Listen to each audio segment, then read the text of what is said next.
శ్రీమాత్రే నమః. అందరికీ నమస్కారం. ప్రతి ఒక్కరికి జ్ఞానం ఎంతో అవసరం. అటువంటి జ్ఞానాన్ని ప్రసాదించే సరస్వతీదేవి అమ్మవారిని వసంత పంచమి రోజు ఆరాధించడం వలన జ్ఞానం వాక్శుద్ధి కలుగుతుంది. జ్ఞానం పొందడం కోసం చిన్నపిల్లలే అమ్మవారికి పూజ చేయాలని చాలా మంది అనుకుంటారు. పెద్దవారికి కూడా జ్ఞానం ఎంతో అవసరం. మంచిగా ఆలోచించడానికి, మనం చేసేటటువంటి పనులు వృద్ధి చెందడానికి మనకి కూడా జ్ఞానం అవసరం.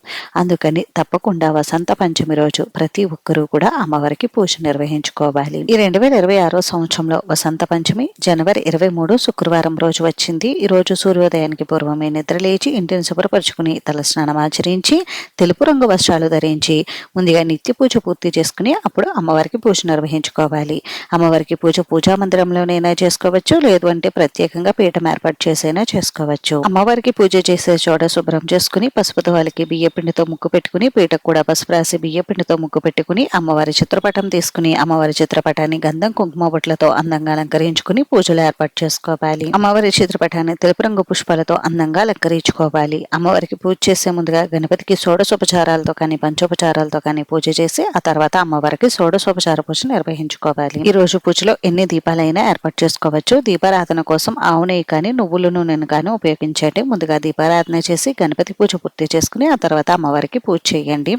అమ్మవారికి అభిషేకం నిర్వహించుకోవాలనుకుంటే పంచామృతాలతో కానీ ఆవు పాలతో కానీ పెరుగుతో కానీ అభిషేకం చేసి ఆ తర్వాత అమ్మవారిని షోడశోపచారాలతో పూజించండి. అమ్మవారి శ్లోకాలు స్తోత్రాలు చదువుకుంటూ అమ్మవారికి పసుపు కుంకుమ గంధం అక్షింతలు తెలుపు రంగు పుష్పాలతో పూజ చేయండి. అమ్మవారి శ్లోకాలు స్తోత్రాల నోటికి చదవడం రాకపోతే ఓం శ్రీ సరస్వతీదేవియే నమః అని అనుకుంటూ పూజ చేసుకోండి. మీ ఇంట్లో చదువుకునేటటువంటి పిల్లలు ఉంటే తప్పకుండా పూజలో వారు చదువుకునేటటువంటి పుస్తకాలను అమ్మవారి ఫోటో ముందర పెట్టి వాటికి కూడా పూజ చేపించండి పిల్లల చేత. అమ్మవారికి పూజ పూర్తయిన తర్వాత ధూపం దీపం నైవేద్యం సమర్పించండి. ఈ రోజు అమ్మవారికి ముఖ్యంగా పాలతో చేసినటువంటి నైవేద్యాలు పాలు పెరుగు వెన్న నెయ్యి దత్యోషణం పరమాన్నం ఇలా శ్వేత వర్ణంలో ఉన్నటువంటి నైవేద్యాలు నివేదించండి. అటుకులు బెల్లం చెరుకుగడ ముక్కల్ని కూడా అమ్మవారికి నివేదించవచ్చు. ముఖ్యంగా తమలపాకులో తేనె ఉంచి అమ్మవారికి నైవేద్యం సమర్పించి పూజ పూర్తయిన తర్వాత ఆ నైవేద్యాన్ని పిల్లలకు ప్రసాదంగా పెట్టడం వలన పిల్లలకు వాక్శుద్ధి కలుగుతుంది. అలానే అమ్మవారికి తాంబూలం పూర్ణఫలమైనటువంటి కొబ్బరికాయను కూడా నివేదించి సాంబ్రాణి ధూపం చూపించి కర్పూర నీరాజనం సమర్పించండి. ఈ విధంగా ఎవరైతే వసంత పంచమి రోజు సరస్వతీదేవి అమ్మవారిని ఆరాధిస్తారో వారికి జ్ఞానం వాక్శుద్ధి కలుగుతాయి. పూజ పూర్తయిన తర్వాత చదువుకునేటటువంటి పిల్లలకు పుస్తకాలు పెన్నులు దానంగా ఇవ్వండి.